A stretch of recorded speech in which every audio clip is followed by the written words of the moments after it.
बैठ प्रसन्न हो। वो ठीक। हाँ, नहीं, ठीक ही रहना चाहिए। हम आपको अपने प्रभु का विधान बताते हैं थोड़ा सा। जब प्रभु किसी पर कृपा करते हैं, ये वैभव मिलना कृपा नहीं है, ये पुण्य है।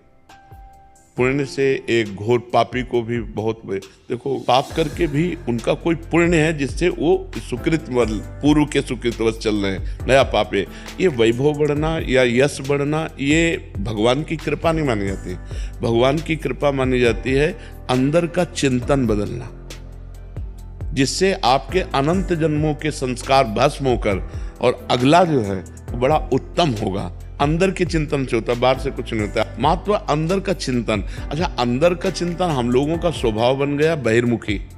बहिर्मुखी मतलब बाहर यश, कीर्ति, लाभ, विजय, इससे हमको सुख मिलता है। अंदर से कोई मतलब नहीं रखता कोई विरला ही अंदर से। अब क्या होता है, भगवान जब कृपा करते हैं तो संत समागम देते हैं, फिर दूसरी जब कृपा होती है तो विपरीतता देते हैं, और फिर अंदर से एक रास्ता देते हैं। ये मेरा रास्ता है, ये परम शांति का रास्ता है, ये शांति का रास्ता नहीं। भगवान वो रास्ता देते और जीव को अपने पास बुला लेते हैं। बिना प्रतिकूलता के संसार का राग नष्ट नहीं होता।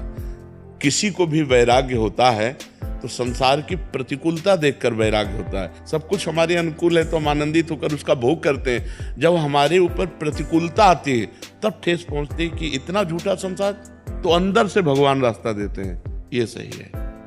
भगवान बिना प्रतिकूलता के इस संसार को छुड़ाने का कोई भी औषधि नहीं रखी। आज तक जितने बड़े महापुरुष हुए हैं, जिनका जीवन बदला है, उनको प्रतिकूलता का दर्शन करके बदला है। तो कभी प्रतिकूलता आए तो उस समय आनंदित हो कि मेरे ऊपर अब भगवान की कृपा हो रही है, कि मुझे सतमार्ग में चलने की प्रेरणा मिल रही है। अगर सतमार्ग छूटा हो, ये सब तो एक सेकंड के लिए आप विचार कीजिए। अब अपना सुधार कर लो, अपने जीवन को सत्य में ले आओ, तो अगला जो होगा वो बहुत जोर का होगा। चाहे जन्म हो तो श्रीवान, कुलवान, धनवान, वैभव संपन्न ऐसे, और भक्ति की अनुकूलता।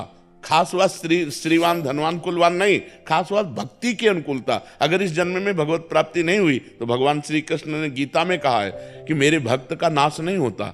मैं कुलवान, धनवान, श्रीवानों के कुल में जन्म देता हूं और फिर पुनः भक्ति का माहौल देता हूं, और पूर्व का जो भजन छूटा हुआ हो वहीं से उसको। अब बिल्कुल ऐसे ही रहो जैसे रह रहे हो, बिल्कुल संसारिक